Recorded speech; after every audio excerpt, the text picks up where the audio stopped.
Hey girl, hey, it is your girl Tierra of Reflected Glory by Tierra. And on today's episode, I am going to be reviewing, like I always do, a new perfume that I've been eyeing for a while now. If you are not a subscriber, go ahead and click that subscribe button. Make sure that you hit that like button as well. That way you can be updated when I post new videos. And without further ado, let's get into it. So like I was saying, this is Lira by the House of Xerjoff, and it is under the Casamorati line.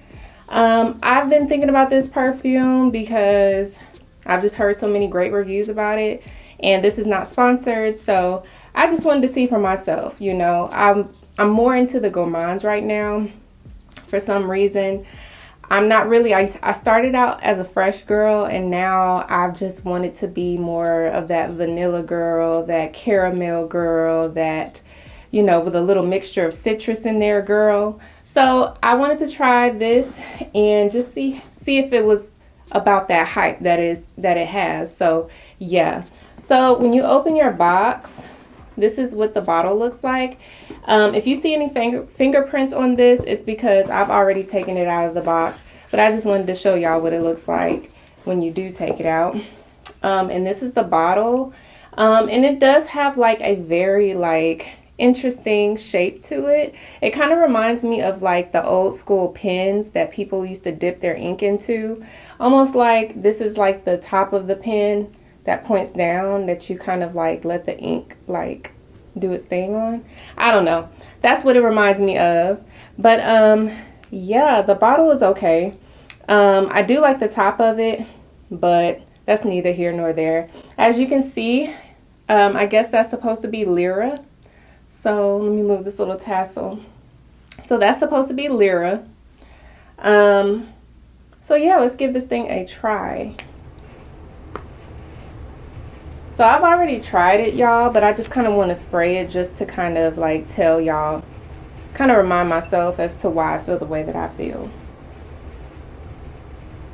Okay, so when I first got this fragrance, I was like super excited, like almost as excited as I was for the House of Oud, because I just heard so many good reviews about it. But I'm gonna let y'all know right now, although it is a good smelling fragrance, it is not about that hype to me.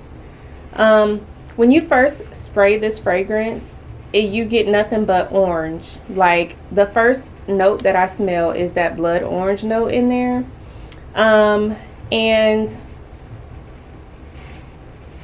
it just reminds me of, what is that orange oil? Like that cleaning orange oil that people use to clean their house. That's what I get. As it dries down, it gets a little softer. And to me, it almost gets a little bit too soft.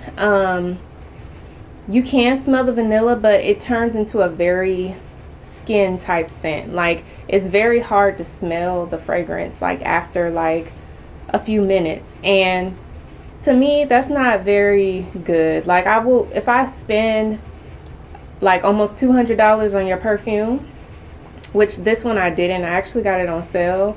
If I spend that much money on your perfume, even if I spend over $100 on your perfume, I'm like really expecting this perfume to be bomb, okay?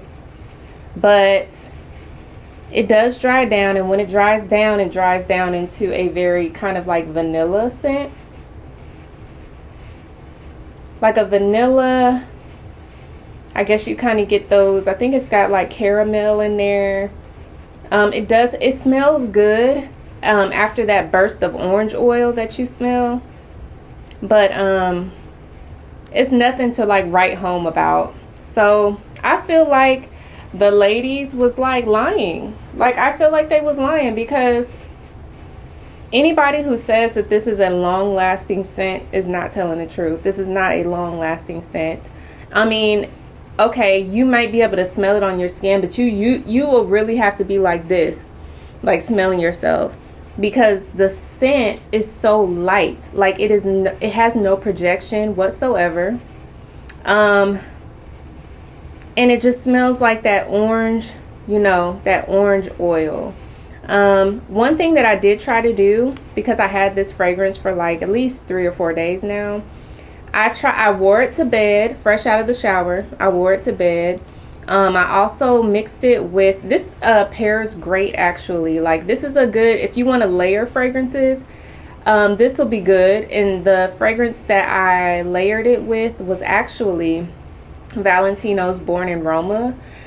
Just because this one is very, very sweet, and if you kind of want to cut that sweetness, I think the citrus in this perfume like cuts that sweetness very well. So these two pair very greatly, the Casamorati along with the Valentino Born in Roma, Donna Born in Roma.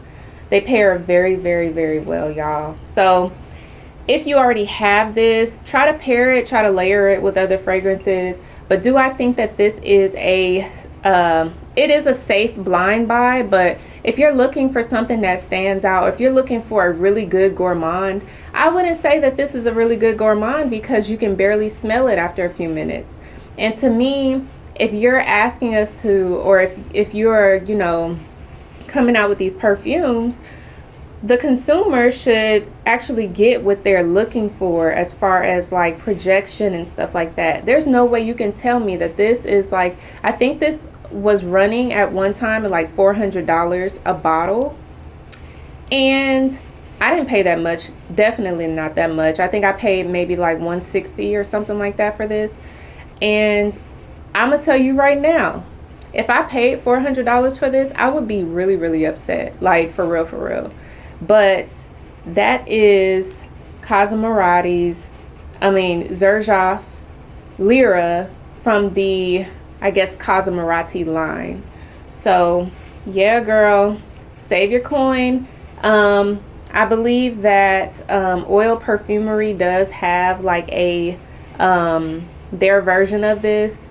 I'm waiting on mine to get here so that I can wear the two together, just to see like how they do, how similar they are, and if it will help with that lasting impression of the perfume that I'm looking for. But I really don't think it's gonna work, but we'll see what happens. I'll let y'all know. But anyways, y'all have a blessed day, and until I see you again, bye bye.